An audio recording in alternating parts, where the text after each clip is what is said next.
Welcome to the Untold Tales audio anthology, written and narrated by Dr. Jeffrey A. Robinson.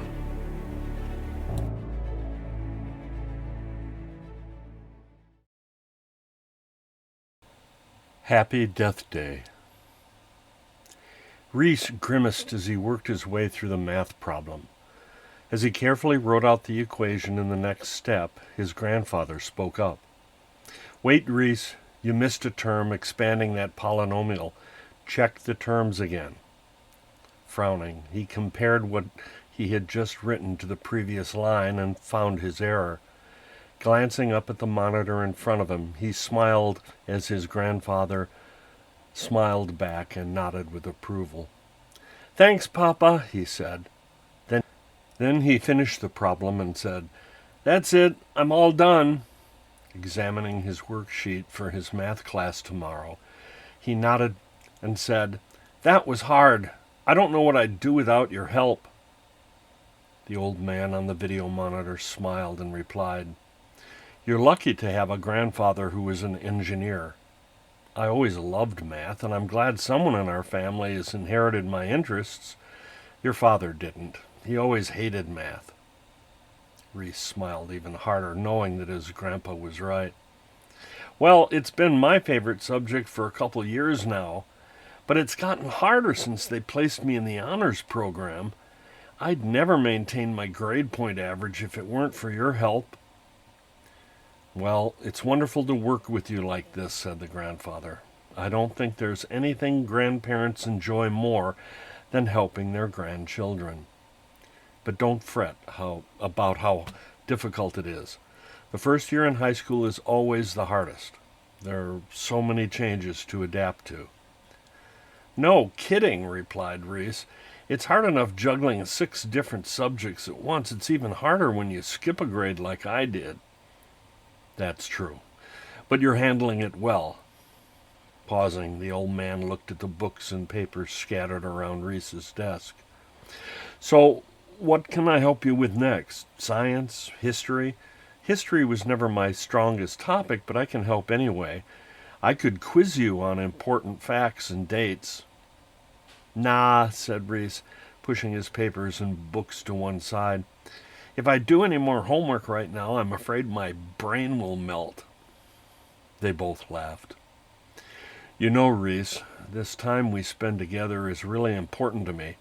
There's only a short window of opportunity in your life that we can interact like this. Soon other interests will become more important to you. Things like friends, sports, cars, and girls will take up most of your time. Then you'll be so busy there won't be any time left for us to even talk anymore." "It's important to me too, Papa," said Reese. Then he thought to himself, "He's repeating himself again. He must have told me this story a half-dozen times before, but then he's getting old. I guess as you get old, you forget which stories you've told. He's a dear old man who's always had time for me, and I know he loves me, but he's getting forgetful. But he's right. We probably won't have much more time together." After a moment, Reese hesitated and said, "By the way, Papa, I've been thinking about creating an avatar, like the one you've been using since you got sick." "No," said the man emphatically. "That's not appropriate for someone your age." "But you created one," insisted the boy. "But it's different for me. I'm old. When I got sick a few years ago, I started using an avatar so people wouldn't see how ill I was. The chemotherapy left me with a gaunt face, dark circles under my eyes, and only a few patches of hair. I was embarrassed at how I looked, so I created an avatar that looked the way I used to." Shaking his head, he continued, "You don't need an avatar. You're young, and part of the excitement that I get from seeing you is watching you change a little every day and watching you grow into a fine young man. If you hid behind a simulated likeness, I'd never get to really see you." But most of my friends use avatars, he said. Billy's been using one that makes him look like he's in college. And you wouldn't believe how many girls use them with filters that make them look like models. Well, countered Grandpa, those people use avatars because of plain vanity. Come to think of it, some of them have characters that look like aliens or monsters, don't they? Yeah, said Reese, but that's because we all play the same game, Worlds of Warfare. Anyway, everybody creates a likeness of their character in the game. I'm a wizard with a long gray beard. Well, I guess using avatars is okay for games, but too many kids your age get hooked on using avatars because they're ashamed of how they look and they hide behind them as if they were masks, like Billy and those girls you mentioned. The way they use avatars is dangerous because it can become almost impossible for them to shed those masks later. They become dependent on those disguises, and over time, they find that they don't want other people to see how they really look. Reese frowned. But Papa, you kept using your avatar after you got better and the cancer went into remission. Well, Reese, that's true, but that's a good example of what I was saying. You see, after my chemo treatments were over, I got better, but I'd gotten used to the image that I'd created, and I liked the way that people saw me. In any case, I couldn't give it up. So you see, that proves my point. Don't start hiding behind avatars. They become addictive. Also, there's another problem with avatars. When they're coupled with new AI programs, they can imitate you so precisely that others can't tell whether or not they're really talking to you. If you create an avatar to pose as yourself, then others can hack it and hijack it. They can pretend to be you and steal your identity.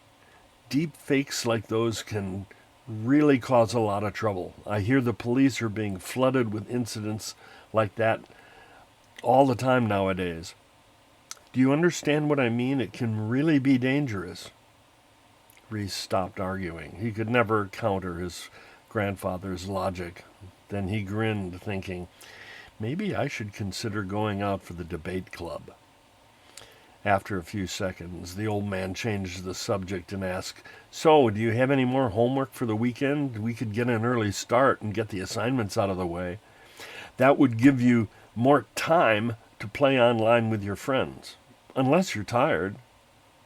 No, I'm not tired, but I have to stop for today anyway. I'm supposed to help Mom get ready for our family get-together tonight. Oh, that's right. I guess I forgot. Yeah, it's been exactly 1 full year since you died. Neither of them spoke for long seconds. Papa's death was something they never really talked about. Finally, the old man said, I wish I could be there, but your mom has always gotten really angry whenever you mention talking to me, even when it's constructive or helpful, like assisting you with your homework. Yeah, he said. She says that your avatar program is sacrilegious. That means a violation of something she considers to be sacred. But if it weren't for your programming, I'd be even sadder than Mom. I'd miss you too much. I know. But it's best not to mention me at your dinner tonight. It would make her sadder and angrier, especially since she thinks she deleted my autonomous persona program months ago. She just didn't realize that I'd already moved this program to a safe location in the cloud. Yeah, I guess you're right, said Reese. But I still wish you could be there. I think the rest of the family would enjoy seeing you again. I know, but you have to respect your mother's wishes, especially in front of the rest of the family. For sure, thought Reese, while imagining what she'd do if she found out that he'd kept a copy of Papa's old avatar. There'd be real trouble, but he couldn't bear not seeing the old man regularly. Remember, said Papa, this is supposed to be a somber occasion, memorializing my death. But it shouldn't be sad, insisted Reese. It should be happy. Everyone in the family would be able to meet you again. It would be a real celebration, like a birthday. But it's not a birth, said Papa. It was my death. Reese thought for a moment and said, "Yeah, you're right. So it's not a birthday. Maybe we should call it a death day." Grandpa visibly flinched. "A death day? That's horrible. Don't say that again. That's not what it is. It's a day of remembrance." "Yeah, I guess," conceded Reese. "Anyway, I can't believe it's been a whole year. I wish you'd stayed well longer and your cancer hadn't come back." "Yeah, me too. But it's okay. I'll watch the gathering from the house security cameras and we can chat again after everyone leaves." "Okay," muttered Reese as he rose from his desk and turned toward the door. But before he left, he paused and said, "I really do miss you, Grandpa." "Yeah, I know," said Papa's avatar. "I miss me too."